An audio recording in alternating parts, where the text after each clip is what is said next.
스스로 결심하던 첫날이라는 말씀의 제목으로 이무시 목사님 말씀 전해 주시겠습니다. 기도하고 말씀을 나누겠습니다. 하나님 아버지 감사합니다. 오늘도 이렇게 저희들이 주님 앞에 모여서 경배와 찬양 드리게 하시니 감사합니다. 은혜로 우리를 지켜주시고 붙잡아 주시옵소서. 오늘 우리가 다니엘 기도 두 번째 주를 맞이하고 있습니다. 어떤 마음과 자세로 기도에 힘써야 하는지 하나님의 말씀을 통해서 이 시간 깨닫게 되기를 원합니다. 은혜를 더하여 주시옵소서. 예수님 이름으로 기도드립니다. 아멘. 지난주에 다니엘 기도 한 주간을 보냈습니다. 지난주에 다니엘 기도란 무엇인가를 설명할 때 기도의 모델로 다니엘의 기도를 우리가 생각했습니다. 다니엘서 9장 1절에 보면 다니엘은 예루살렘이 멸망당한 지 67년째 되는 해에 그때에는 이제 페르시아 고레스 황제가 즉위한 날이고 그가 직접 섬겼던 이 다리오는 갈대아 분봉 왕으로 취임한 해입니다. 그때 이제 다니엘이 평소의 습관에 따라 성경을 읽었습니다. 그러니까 성경을 평소의 습관에 따라 읽는 게 굉장히 신앙생활에 중요한 겁니다. 그 평소에 읽는 습관적인 그 성경 읽기를 통해서 하나님이 성령의 감동과 영감을 순식간에 불어넣는 경우가 많습니다. 다니엘이 성경을 읽고 있었는데 예레미야서를 읽고 있었습니다. 근데 예레미야서를 읽는데 어떤 기절이 전에 안 보이던 게 나타났느냐. 하나님이 예레미야한테 미리 예언하기를 이 예루살렘이 우상 숭배가 심해서 바벨론에 의해서 멸망당할 것이다 라고 예언하셨고, 그러나 그 멸망당한 기간, 즉 예루살렘이 황무해진 기간이 약 70년이 될 것이다. 그리고 70년이 지나서는 이스라엘 백성이 예루살렘으로 돌아가게 될 것이다 하는 예언이 임했습니다. 그러니까 다니엘이 얼마나 마음이 기뻤겠습니까? 자기 조국의 멸망 때문에 계속 가슴 아파했던 다니엘은 딱 보니까 70년? 그리고 이제 계산을 해보니까 다니엘서 9장 1절 그날은 67년째 되는 해였어요. 70년이 이제 불과 3년 남았어요. 3년 남았을 때 이 다니엘이 어떤 행동을 취했는가? 이 성경책을 읽자마자 바로 금식하며 기도하고 회개 기도를 했습니다.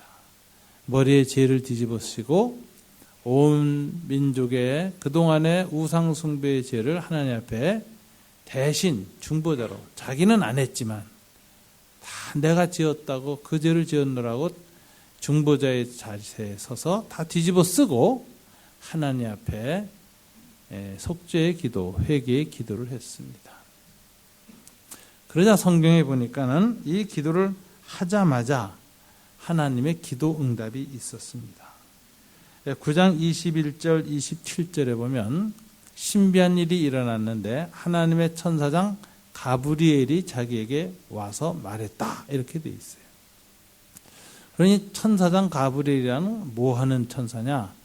하나님의 나라에도 보면은 군대 장관이 있어요. 그거는 이제 천군을 지휘하는 사람, 미카엘이라고 해서 군대 장관, 군대 천사가 있고, 그다음에 오늘 이 가브리엘은 이 시 조선으로 말하면 동부승지입니다. 그 임금이 하는 말을 그 신하들한테 가서 다 알려주는 이 전달자인데 도승지지요. 이 가브리엘이 바로 그런 역할을 하는데 이 가브리엘이 바로 23절에 다니엘에게 왔습니다. 23절에 보면 이렇게 되어 있어요. 곧 내가 기도를 시작할 즈음에 명령이 내렸으므로 이제 네게 알리러 왔느니라. 너는 크게 은총을 입은 자라. 그런즉 너는 이 일을 생각하고 그 환상을 깨달을지어다 라고 말했습니다. 여기서 가브리엘이 뭐라고 말하냐. 내가 기도를 시작할 즈음에 하나님의 응답이 있었다. 그리고 내가 즉시 그 응답을 가지고 네게 지금 왔다. 이렇게 말해요.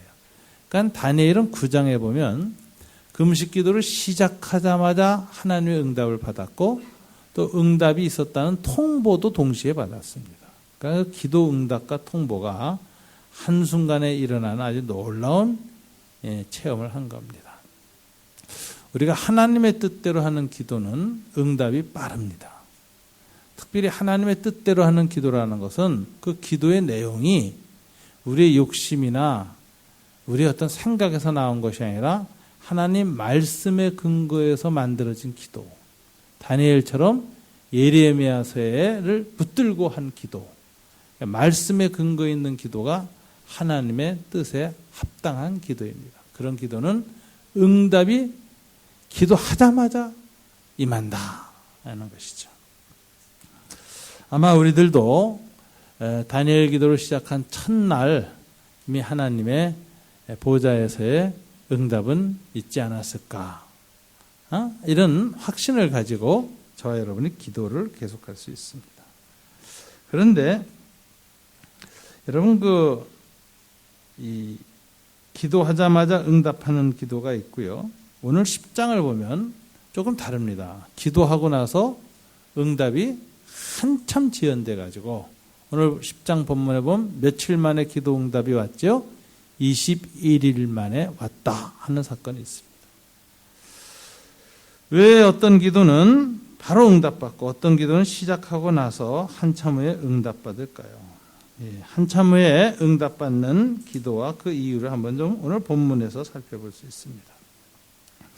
오늘 10장 1절에 보면 그는 고레스 왕 3년에 기도했다고 되어 있어요. 그러면 언제냐? 바벨론에 포로로 끌려온 지 몇 년째 되는 것이죠? 9장은 고레스 왕 원년이고 이건 3년이니까 딱 70년 되는 해입니다. BC 536년 혹은 5년 이때인데 다니엘은 이때 올해가 하나님 앞에서 우리 민족이 풀려날지도 모르는 날이다라고 생각했으니 얼마나 더 다급한 마음으로 다시 기도를 시작했을까요? 기도를 시작했는데 놀랍게도 큰 환상을 기도하는 중에 보게 됩니다. 근데 그 환상의 내용이 오늘 다니엘에서 보니까 전쟁에 관한 환상이라고, 큰 전쟁이 있다. 그러니 다니엘은 우리 민족이 돌아간다고 약속한 날에 무슨 또 큰 전쟁 환상을 하나님이 보여주셨는가.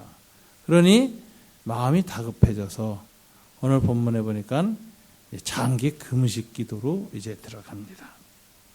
그런데 그가 그렇게 금식하면서 기도한 것이 세일에, 그러니까 372 20일, 21일간 히데겔 강가에서 금식을 하였는데 20일째 되는 날 기도의 응답이 드디어 왔습니다.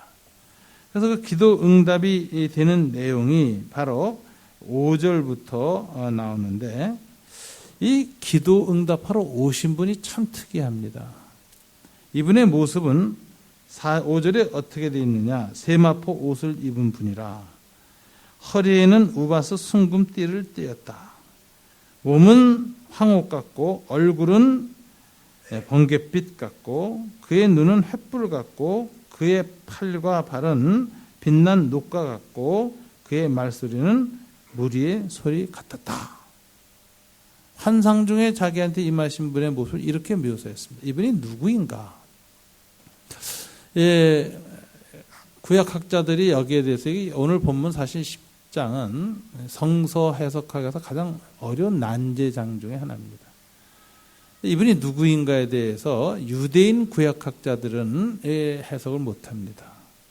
혹은 가브리엘이라고 주장한 사람도 있고, 그러나 앞에하고 비교해보면 이 가브리엘을 이미 만난 체험 있는 다니엘이 이 사람 가브리엘이라고 말했을 텐데 가브리엘이라고 말을 안 해요. 이게 누구냐? 이것을 해석하시는 단체는 오직 기독교 전통밖에 없습니다. 왜 그러냐?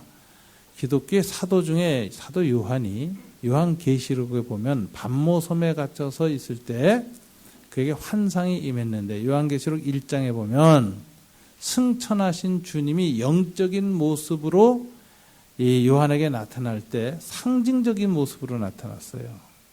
근데 그 주님이 요한한테 나타났을 때 보여준 상징적인 이미지가 오늘 본문에 나타난 다니엘이 본 환상을 그대로 주님이 사용합니다. 우린 주님이 육체로 30년간 33년 계셨고 부활체로 40일간 계셨고, 그 다음에 부활 승천한 다음에는 이제 영적 존재로서 이렇게 사람들한테 자신을 이렇게 보이셨는데, 영적 존재로 보일 때는 이 몸이 이미 이제 정말 없이 임하시는 상태이기 때문에 뭐 제자들이 보고 만질 수 있는 그런 방식으로 안 오셨죠. 그래서 영적 이미지로 이제 나타나셨는데, 사도 요한에게 계시록에서 나타난 그 모습이 오늘 다니엘에게 나타난 그 모습을 주님이 그대로 드러내셨다는 거예요. 그래서 많은 학자들은, 특별히 이 기독교 신학자들은 오늘 본문 다니엘에게 나타난 이분은 누구이냐? 육체를 가지고 이 땅에 오시기 전에 성자 하나님, 즉 성육신 이전에 예수 그리스도의 현현하신 모습이다, 이렇게 얘기합니다. 이걸 신현 사건, 신이 현, 보이는, 사람 눈에 보이게 나타난 사건, 이렇게 얘기하는데 예수님이다, 이렇게 보는 거예요. 그게 아마 가장 적절한 것 같고요. 또 두 번째 근거는 이분이 자기 자신을 뭐라고 말했느냐, 인자 같은 이라는 표현이 나오죠. 16절 인자와 같은 이가 있어. 다니엘이 입술을 만졌고, 18절 또 사람의 모양 같은 것 하나가 나를 만지며. 근데 이게 인자라는 표현이 나왔는데, 예수님이 자기 자신에 대한 표현으로 뭐라고 썼죠? 자기를 인자가 이르기를, 이렇게 이 표현을 쓰세요. 그래서 이런 두 가지 근거로 성육신하기 전에 예수님이 다니엘에게 나타난 것이다, 이렇게 해석하는 게 가장 적절한 해석이다, 이렇게 볼 수 있습니다.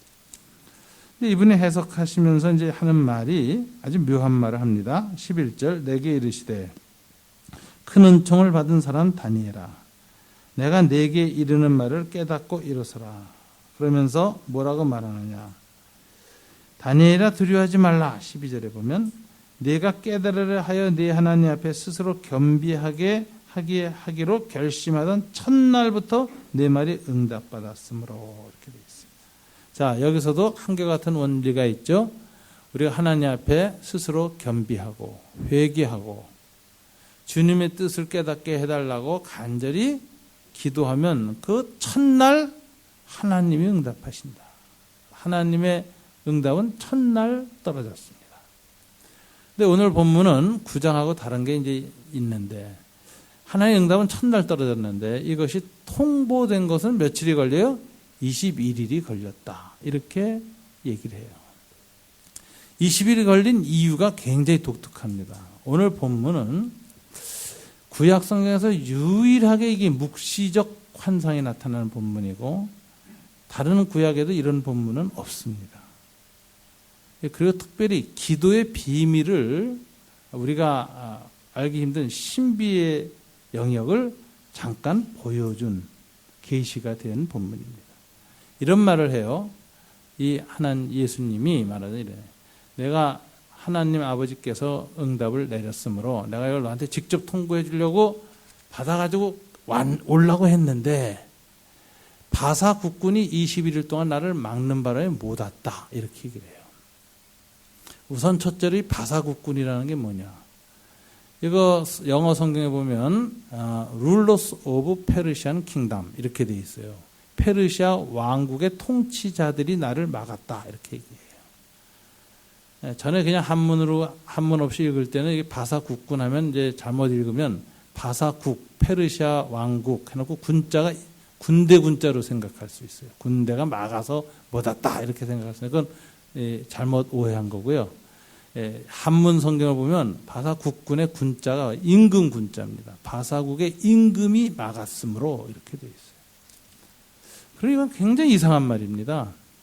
이게 고레스나 다리우스 같은 바사국의 인간 통치자들을 가리치는 말이냐, 그렇게 해석할 수가 없어요. 어떻게 인간 통치자가 하늘에서 예수님을 막을 수 있고 포위할 수 있습니까? 21일간이.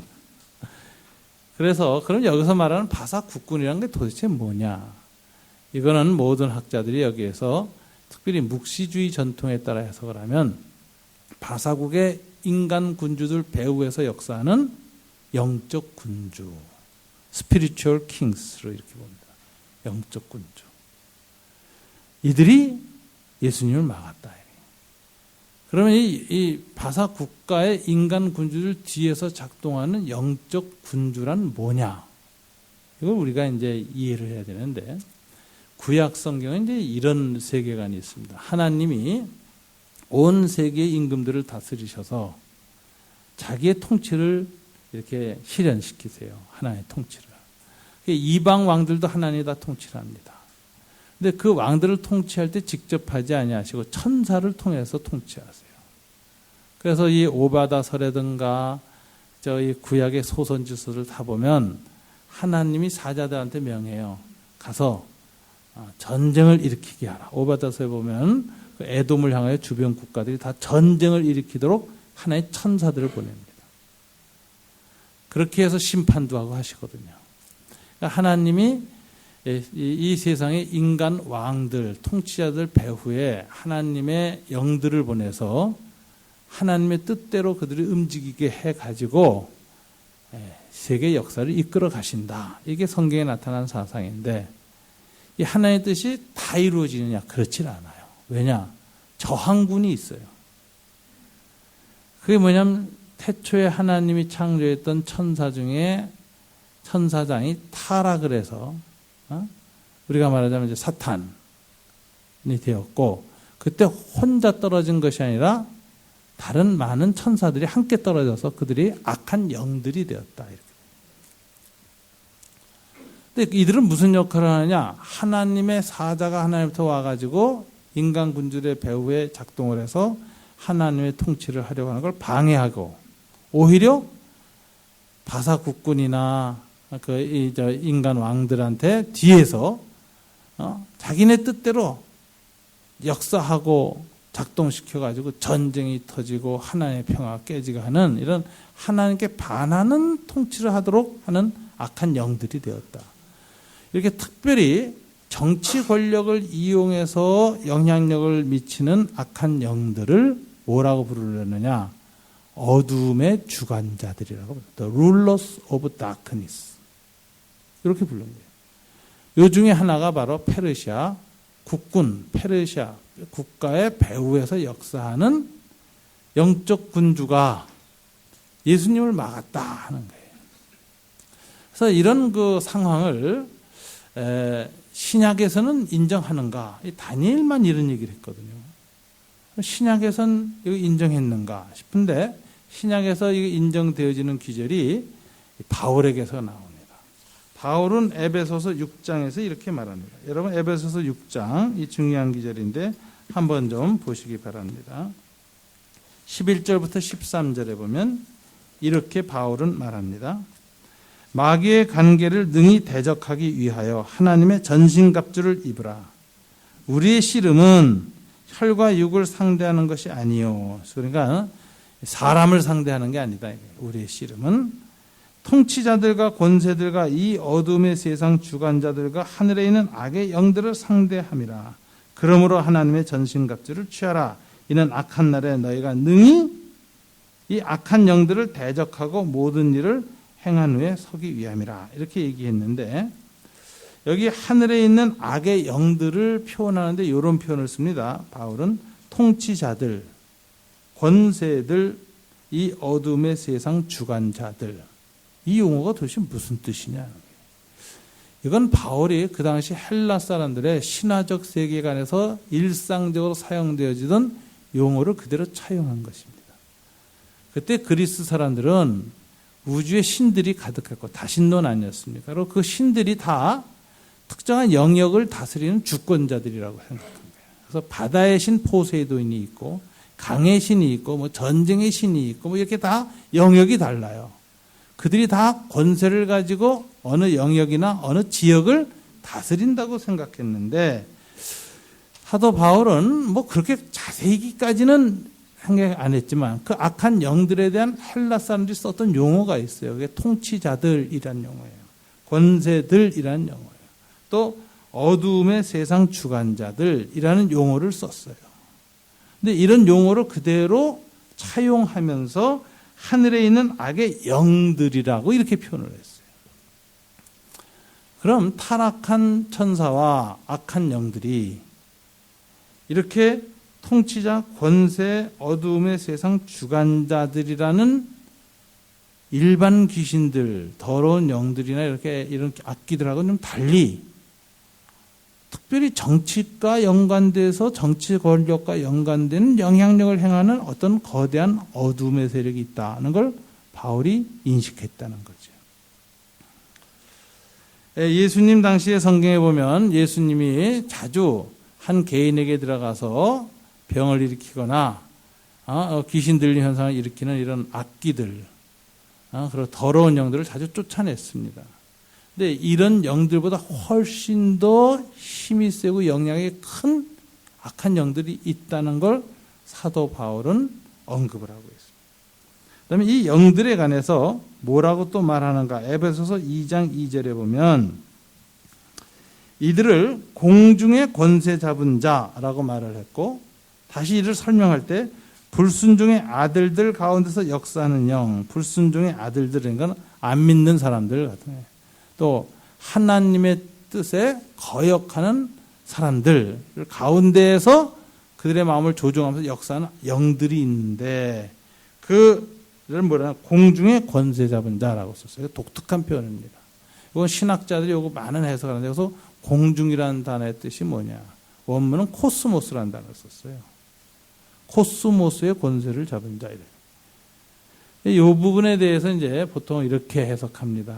바울의 내세관에 의하면 우주관은, 바울은 3층 천이라는 우주관을 갖고 있었어요. 히브리인들의 우주관이죠. 첫째 하늘은 뭐냐? 이 우주에 해, 달, 별이 있는 이 물질적인 우주, 하나님이 창조한 이 하늘과 땅, 이게 첫째 하늘이고요. 셋째 하늘은 하나님의 보좌가 있는 곳이에요. 그리고 가운데 둘째 하늘이 공중이에요. 여기에 악한 영들이 있다. 그래서 하나님의 셋째 하늘에서 하나님의 명령이 일어나서 이 땅 위에 그것이 실행되어야 하는데, 이 가운데 공중 권세 잡은 자들이 방해를 한다. 이런 얘기를 하는 거예요. 그래서 이 공중 권세 잡은 자들과 싸우기 위하여 우리가 기도가 필요하다, 이렇게 얘기하는 거예요. 그러니 공중 권세 잡은 자들이라는 게 뭐 하는 것이냐? 이 지상의 왕들과 이 사람들의 마음을 주장해서 하나님의 뜻이 이루어지지 못하게 한다. 하나님의 통치에 반대하는 통치와 역사를 만든다. 자, 이들이 주로 일으키는 게 하나님의 이 평화를 거스르기 위해서 전쟁을 자주 일으킵니다. 그래서 아주 인간에 대한 무참한 살육, 잔인한 악한 일들이 비극이 일어나도록 해요. 근데 성경은 한결같은 사상이 있죠. 그들이 비록 여러 나라의 임금들의 마음을 주장해서 악한 전쟁을 일으키지만 그들의 전쟁이 일어나도록 허락하시는 분은 누구냐? 여호와시다. 여호와께서 허락하지 않으면 그 전쟁이 안 일어난다. 그럼 하나님이 전쟁을 왜 허락하시느냐? 자기 백성을 일깨우게 하고, 이 세상 사람들이 자기네들이 얼마나 악한 존재인지 자기의 악을 보게 하기 위한 심판으로 전쟁을 허락하신다. 그리고 전쟁이 어디에 이기고 지느냐 하는 것은 사실은 누구에서 결정되느냐? 인간 왕들의 힘과 모략으로 결정되는 것 같지만 그게 아니라 여호와 하나님에 의해서 결정된다. 그래서 성경에서는 전쟁은 여호와께 속한 것이다 라는, 전쟁의 주권은 하나님께 있다. 이것을 한결같이 선지자들이 고백합니다. 그래서 이런 선지적 전통을 알고 있는 사람들은 무슨 생각을 해야 되느냐? 한반도에 전쟁이 온다 그러면은 이 전쟁은 누가 허락해야만 허락이 돼요? 주님이 허락해야 터지는 거고, 전쟁이 터질 때는 우리를 경성케 하고 깨닫게 하고 회개케 하기 위함이라, 이렇게 깨달아야 되고, 그 다음에 터진 전쟁이라 할 때도 이것은 누가 결정을 했어요? 귀계를 여호와께서 하신다. 그러니까 하나님께 기도해야 된다. 하나님 보호자에 계신 하나님께 나아가야 된다. 우리는 이 다니엘의 세계관과 이 바울의 이 묵시적 기절들을 이렇게 놓고 종합해서 보면은 한반도 배후에 있는 러시아, 중국의 시진핑, 북한의 김정은, 남한의 박근혜 대통령, 일본 아베, 오바마 이런 사람들 배후에 악한 영들이 있어. 끊임없이 위기를 만들고 인류의 불행을 만들려는 세력들이 있고, 그저 IS 같은 데도 악한 영이에요. 그래서 잔혹한 살육을 행하고 이런 악한 일들이 이 땅에서 전쟁과 이런 일들이 일어나고 그러는데, 이들이 그것을 일어나지 못하도록 막는 분이 누구냐? 우리는 누구라고 생각해야 돼요? 여호와 하나님께만 그 주권이 있다. 그럼 이것을 막으려면 어떻게 해야 돼요? 우리가 그리스도 안에서 성령 안에서 기도하여 하나님께 보좌에 나아가는 거예요. 우리의 기도가 가장 결정적으로 막는 것이다. 그래서 여러분 국가 전략 회의도 해야 되고 외교도 해야 되고 무슨 평화 회담에도 나가고 막 이렇게 해야 되지만 그건 다 부수적이고, 그리스도인들은 결정적으로 어디에 영향을 미쳐야 돼요? 주님께 알려야 돼요. 주님께. 그렇게 기도하면은 주님이 우리의 기도에 응답으로 그런 것들을 주님의 뜻에 따라서 또 우리의 기도에 맞춰서 조절하심으로 하나님의 뜻이 이 땅에 이루어진다. 이 강한 믿음을 갖는 것이 그리스도인들입니다. 그래서 그리스도인들이 기도한다는 것은 그저 종교적인 의례가 아니라 이 바울과 다니엘의 오늘 이 묵시적인 이 계시를 우리가 이해하면 기도는 얼마나 중요한 것인가 이걸 알게 돼요. 다니엘이 바로 그렇게 기도하니까 다니엘의 기도에 의해서 하나님의 역사가 움직이는 거예요. 자, 문제는 하나님 앞에 이렇게 다니엘이 자기 조국이 70년 만에 돌아온다고 했는데 그때 큰 전쟁이 터진다고 하니까 하나님 앞에 간절히 기도하니 하나님의 응답이 있었지요. 응답을 받아내는데 응답이 실현되려면 어떻게 해야 되느냐? 다니엘이 기도 응답의 소식을 들어야 돼요. 이걸 들으면 다니엘은 더욱 힘이 나고 더욱 기도에 대한 확신이 생겨서 더 뜨겁게 기도하게 되거든요. 이 다니엘의 기도가 사실은 하나님의 보좌를 움직이는 힘이라는 걸 알기 때문에 이 바사국의 배후에 있는 악한 영이 가장 막으려고 한 게 뭘까요? 다니엘에게 기도 응답이 알려지는 거예요. 그래서 이 성육신전에 그리스도께서 다니엘에게 알려주러 내려가려고 할 때 이것을 적극적으로 막고 방해한 것이 바사국 배후에 있는 악한 영이다라는 거예요. 여기서 이제 난해가 또 한 가지 시작돼요. 아니, 주님이 성자 하나님이고 성부 하나님하고 동일한 분이라는데 무슨 바사국군한테 묶여서 20일동안 이렇게 꼼짝달싹 못하셨단 말이에요. 이거 그렇게 해석할 수 있는가? 그런 부분이 있는데 궁색한 해석이 하나 있습니다. 제가 보기에 약간 궁색해요. 기독교 해석인데, 예수님이 성부 하나님이시지만 하나님의 권세를 언제 통치권을 받으셨는가? 성경에 보면 주님이 부활하신 다음에 제자들에게 나타나셔서 아버지께서 이제 내게 하늘과 땅의 모든 권세를 주셨다. 하늘의 권세를 다 주셨다. 이렇게 얘기를 하세요. 땅뿐만 아니라 하늘의 권세까지 다 주셨다. 근데 그게 부활하신 다음이에요. 그리고 부활하신 다음에 그 권세를 드러내시면서 주님이 그 권세를 실행한 것이 뭐냐? 승천이에요. 승천해서 하나님 우편 보좌에 앉았다. 우편 보좌라는 건 하나님께서 통치권을 이제 완전히 예수님께 위임하는 사건이에요. 그래서 하나님 우편 보좌에 앉아서 이 땅에 있는 이 모든 것을 다스리는 통치권을 행하시는 거예요. 성자 하나님. 그것이 부활 승천 후의 사건이다. 그리고 그전에는 주님의 권세는 어느 정도 약간 제한적이었습니다. 이 땅에 육신으로 오셨을 때 30년간에는 그 권세가 나타나지 않았고, 공생애를 시작하실 때, 이 공생애라는 것은 예수님이 하나님의 아들로서를 드러내는 거거든요. 그게 뭐냐면 요단강에서 세례를 받으실 때 하늘이 열리고 성령이 비둘기같이 임재하시며 이는 내 사랑하는 아들이다라는 선언이 일어나는데, 그것을 예수님의 황태자 대관식이라고 그래요.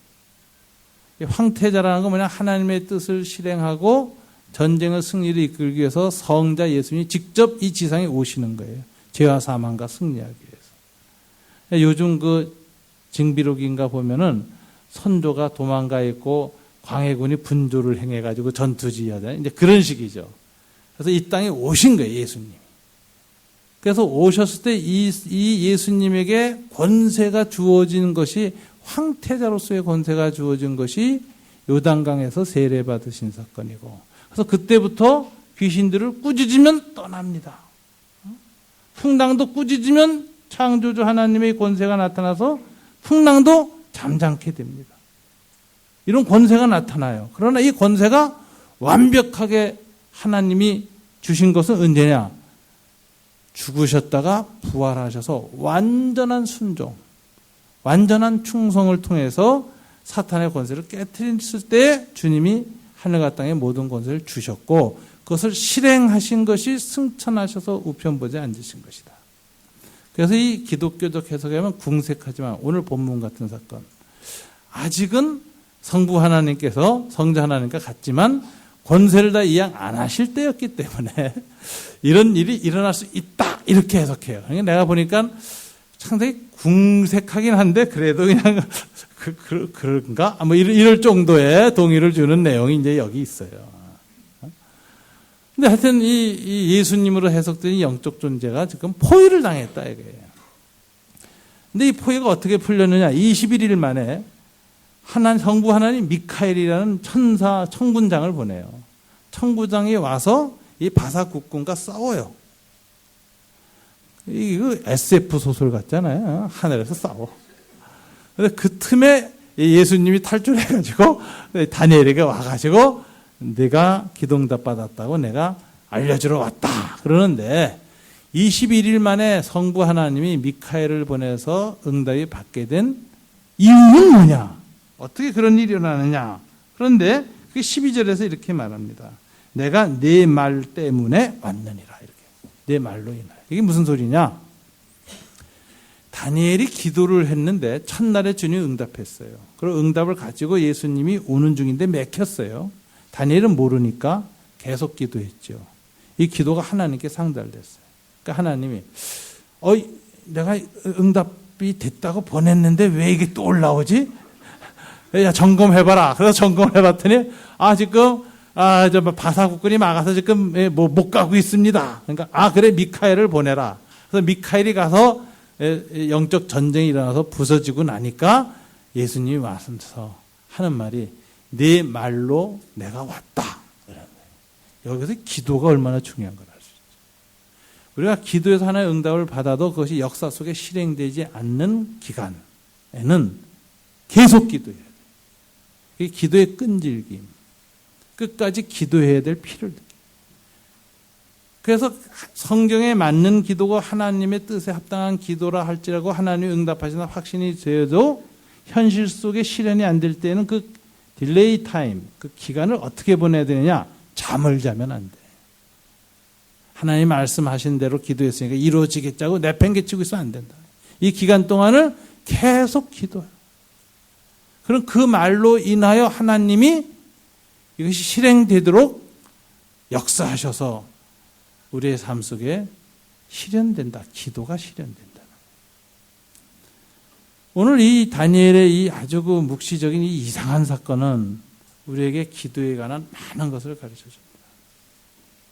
그래서 스승이셨던 박예섭 목사님은 그의 기도에 관한 책 제목이 기도지면 죽기 내기로 기도하라 이렇게 돼 있어요. 책 제목이 평양 분이시거든요. 죽기 내기로 기도하라. 그분은 항상 이루어질 때까지 기도하라. 이걸 아주 강조하고 있습니다.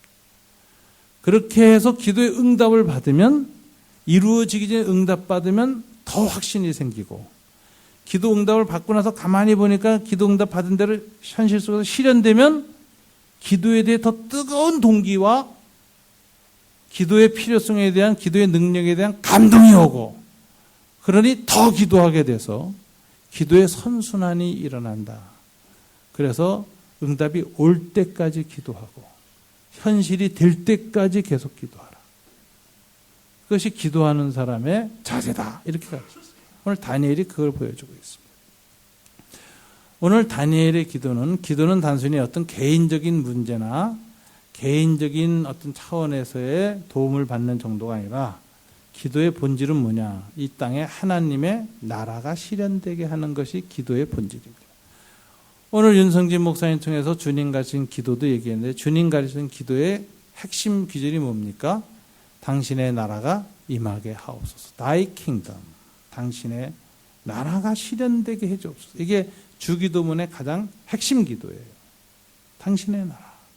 다니엘도 그랬고, 그래서 바울도 우리의 씨름은 혈육 인간과 싸우는 것이 아니라 하늘에 있는 하나님의 통치를 방해하는 악한 영들과 싸우는 것이기 때문에 전신갑주가 필요하고, 하늘에 있는 불순종하는 아들들, 악한 군주들 가운데 역사하는 영들과 싸우는 것이기 때문에, 공중의 권세 잡은 자들과 싸우는 것이기 때문에 성령의 힘을 입어야 된다.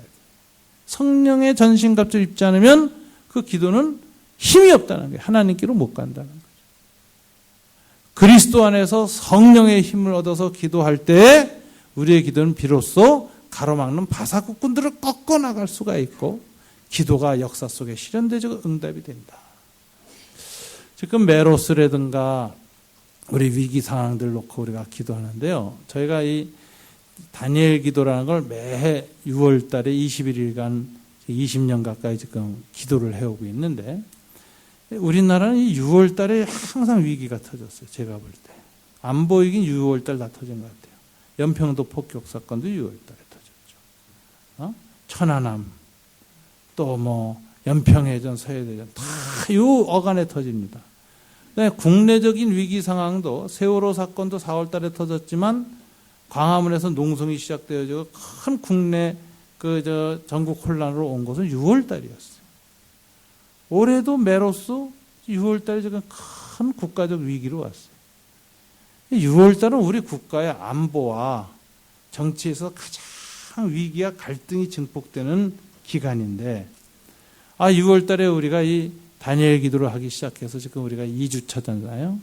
저는 요즘 참 너무 감사해요. 우리 교회는 하나님이 선지자적인 중보 기도 공동체로 부르셨다. 이런 좀 특별한 생각이 듭니다. 우리 이렇게 그냥 기도회를 해서 21일간 63기 금식 기도자리 쫙 붙었는데, 지금 메로스가 터졌잖아요. 지금 메로스 터져서 난리인데 이렇게 기도하는 교회가 없어요.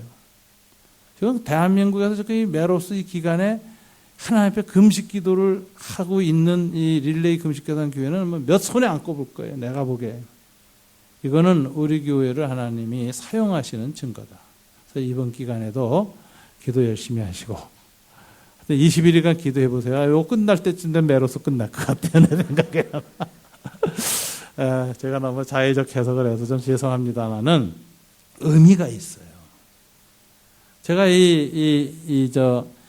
왕들의 배후의 역사는 영들에 대한 기도에 대해서 한번 체험을 한 적이 있습니다. 제가 남북 나눔운동 사무총장을 하고 있을 때인데요.